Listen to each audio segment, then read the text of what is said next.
आइए जानते हैं कुछ साहसी वीर महापुरुषों को जो अपने बलबूते आगे बढ़े और पूरी दुनिया में अमर हो गए, जिनके नाम स्वर्ण अक्षरों में इतिहास के पन्नों पर लिखे हैं। आज वो पूरी दुनिया के प्रेरणा स्रोत बने हैं। सबसे पहले हम बात करते हैं दुस्साहसी दयानंद जी के विषय में। घर छोड़ देने के बाद स्वामी दयानंद एक प्रकार से असहाय ही थे। उनके शिक्षा तथा भरण पोषण की कोई निश्चित व्यवस्था न थी, फिर भी उन्होंने हिम्मत नहीं हारी और विद्या अध्ययन के लिए मार्ग निकालते रहे। अंत में वे उद्भट विद्वान बनकर ही रहे। इसी प्रकार उनके समाज सुधार कार्य में कोई सहयोग न करता था। चारों ओर से विरोध ही विरोध होता था। फिर भी वे अपने सत प्रयत्नों में साहस पूर्वक लगे रहे और उन्हीं कठिनाइयों के बीच इतना काम कर गए कि भारतीय धर्मानुयायी उनके चिरकाल तक ऋणी रहेंगी। प्रधानमंत्री श्री लाल बहादुर शास्त्री एक छोटे गरीब स्थिति में पैदा हुए थे।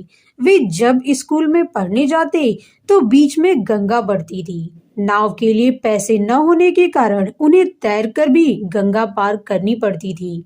एक बार पैसे के अभाव में श्रीमती शास्त्री बीमार लड़की की चिकित्सा न करा सकी और वह चिकित्सा के अभाव में मर गई। बहुत समय तक श्री शास्त्री ने 2.5 रुपए मासिक में अपना गुजारा किया था और निष्ठापूर्वक विद्या पढ़ते रहे थे। ऐसी परिस्थितियों से आगे बढ़कर श्री शास्त्री का भारत के प्रधानमंत्री बनना उनके पुरुषार्थ, अध्यवसाय, श्रमशीलता का परिचायक है। आगे बात करते हैं साहसी सुभाष जी के बारे में। श्री सुभाष चंद्र बोस का जन्म उन अकेले साहसी पुरुषार्थी व्यक्तियों में लिया जाता है जिन्होंने अपने प्रयत्नों से असंभव को संभव कर दिखाया। सुभाष ने अंग्रेजों के विरुद्ध संघर्ष करने का मार्ग अपनाया था, जिसके लिए अधिकांश भारतीय नेताओं ने उनका समर्थन नहीं किया था, लेकिन इससे वे निरुत्साहित नहीं हुए और उन्होंने देश विदेशों में घूम घूम कर शक्तिशाली आजाद हिंद फौज की स्थापना की। विदेशों में वहां के शासकों को भारतीय स्वाधीनता संग्राम में योग देने के लिए तैयार किया। शक्ति के बल पर लोहा लेने वाले सुभाष के कारण अंग्रेजी सल्तनत की नींद हराम हो गई थी। यह सब उन्होंने अकेले केवल अपने ही प्रयत्नों के बल पर किया था। अगले महापुरुष अभावग्रस्त विद्यासागर। श्री ईश्वरचंद्र विद्यासागर अत्यंत हीन परिस्थितियों में पैदा हुए थे। उन्हें पढ़ने के लिए घर में प्रकाश की भी व्यवस्था नहीं थी, इसलिए वे सड़कों पर लगी बत्तियों के प्रकाश में बैठकर पढ़ा करते थे। इस तरह की कठिनाइयों में पढ़कर विद्यासागर जी महान विद्वान बने और अपने जीवन भर दुखी गरीबों की सेवा करते रहे, समाज के हितार्थ काम करते रहे। अगले महापुरुष जिन्होंने औचित्य को ही प्रधानता दी, राजा राम मोहन राय धार्मिक सुधारों तथा सती प्रथा को मिटाने के कार्यक्रम में लगे हुए थे।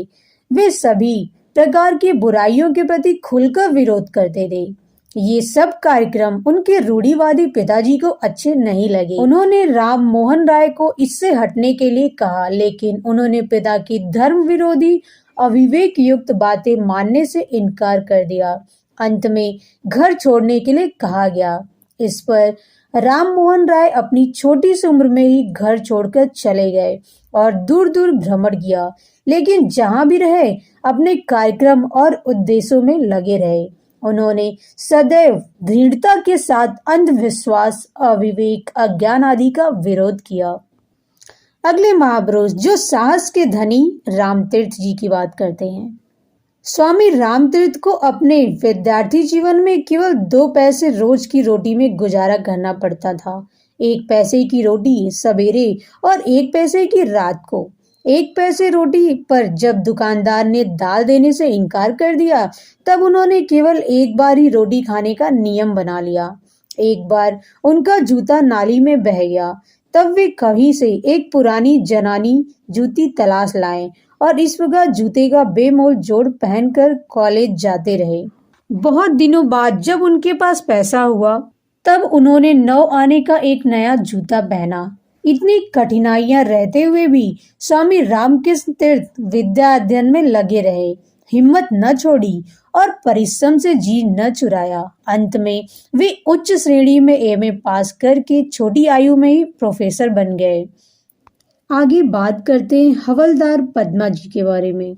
ग्वालियर की फौज में एक पद्मा नामक औरत भी हवलदार हो गई है।